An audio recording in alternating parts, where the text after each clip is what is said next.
Hey folks, recently I did a video where I mounted a camera at the top of an AR-15 rifle in order to go ahead and get a shooter's perspective of how different muzzle devices like flash suppressors and silencers and muzzle brakes and compensators give off different flash signatures under low light conditions. Now in order to go ahead and do this, I wanted to mount a camera directly on top of a Picatinny rail where the rear sight would go. Now, I didn't have a mount for this, so I looked online and I wanted to see what different people do, what different people have for different solutions. So I found a lot of people go ahead and buy one, which costs about $40 or so, and I didn't want to go ahead and spend that kind of money, and I didn't have a couple days to wait for the shipping, so that wasn't an option. Another thing people do is I was seeing that people go ahead and clamp and tape things, which kind of, to me it didn't seem right. I wanted to go ahead and make a proper mount for this so it wouldn't move, it wouldn't have any issues with holding still or remaining in the same position. So I came to my workshop and I thought about it for a couple minutes and I realized I had all the materials I needed right around me. So I started off with this. I took one of these quick detach sling swivel mounts and bases that come like this. They sell for $13 on Midway USA. I got this is the cheap ones. Get the cheapest one you can if you're going to go ahead and do this. I took off the sling swivel itself and I kept the base for it. I use this as my mount base. And I looked around, I actually had behind me here bolts that were the proper threading for the camera mounting adapters. That is 1/4 by 20 threading, and I have 3-inch bolts. You can use something a lot shorter. You don't need 3 inches. You can use something that's 2 inches or 1.5 inches, depending on how far out you want your camera to stick, but you can go ahead and modify that later time. But I just had this at on hand, so I went ahead and used this, and I'll show you how I went ahead and put it together. Okay folks, here's how simple it is. Take our sling swivel, pull out the sling swivel part of it, keep the base, pull off the bolt and rail clamp, simply slide this through. I would use go ahead and use a nut here, or a washer. I'm trying to have another washer here of some sort, but on this one I don't have room to go ahead and reinsert the bolt if I go ahead and use that. So I'm going to go ahead and use it on the top side. So the lock washer, put this down,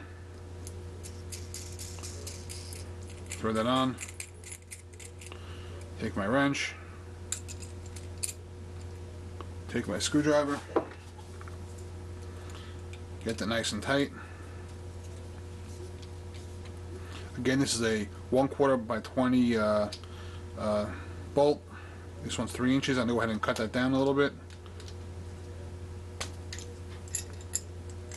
It's nice and tight right there. Now I'm going to go ahead and cut it down. So I'm going to go ahead and put this on here.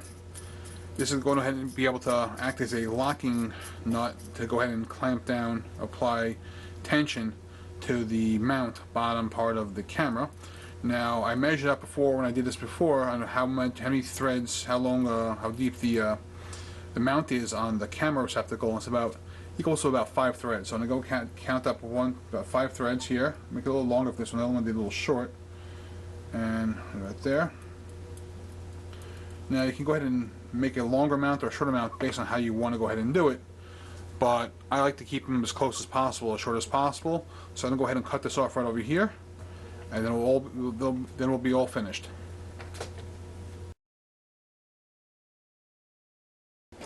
Okay, here's everything reassembled, folks. Now I'm simply going to go ahead and take my file. Just go ahead and give a couple swipes. Remove some of the burrs.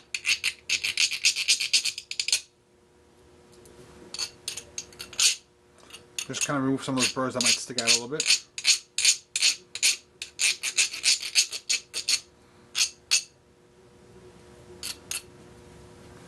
Let's go ahead and test it out. Now let's see how this works. Simply spin that on and adjust the tighten. Perfect. I'm going to go ahead and get it a little bit here.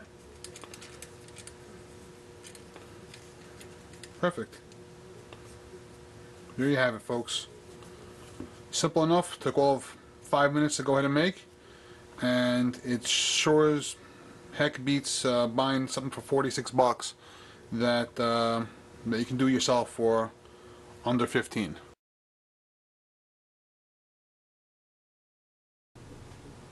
A lot of people are going to ask me, why go ahead and bother mounting a camera to the Picatinny rail? What possible good could it serve? Well, one thing is it's a great training aid. If you go ahead and flip the camera around to point at yourself, you can go ahead and see that, are you bucking, are you flinching in anticipation of the shot of the recoil? If you go ahead and keep it forward, you can see if you're doing CQB drills, if you're coming around the corner, how quick are your shots on target? Are you a couple seconds off? Are you shooting on target as soon as you see the threat in the sight? But the most important reason, I believe, for having a camera on a rifle is in order for self-protection. Now, it's a great home defense thing. It's not very practical for everyday carry, but on your home defense rifle, if you go ahead and mount the camera, if it ever comes down to it, and God forbid one day you actually do have to shoot somebody in self-defense. Let's say somebody goes ahead and breaks in your house at late at night, and they're screaming and they're cursing, and they're threatening you, threatening your family. You feel that your life and your family's life is in danger, and you go ahead and take the shot.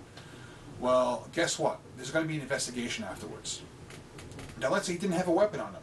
Let's say he only pretended like he had a weapon, or he threatened that he had a weapon, but you couldn't see. It was late at night. You were asleep. You got woken up. They asked the neighbors. Oh, the neighbors were asleep. I didn't hear any screaming.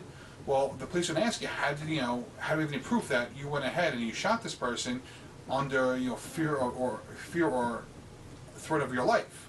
Well, if you have a camera on there, you can go ahead and show them the video.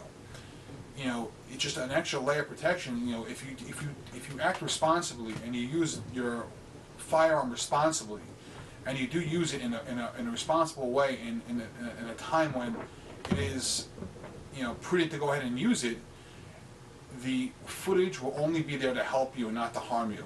It will show a person threatening you, threatening your family, that there was an imminent threat to your life, and you went ahead and acted in a way that you thought and that can be shown to be a proper manner, and that you didn't go ahead and act wantonly or carelessly and go ahead and end someone's life without any warrant to do so. Thanks for watching.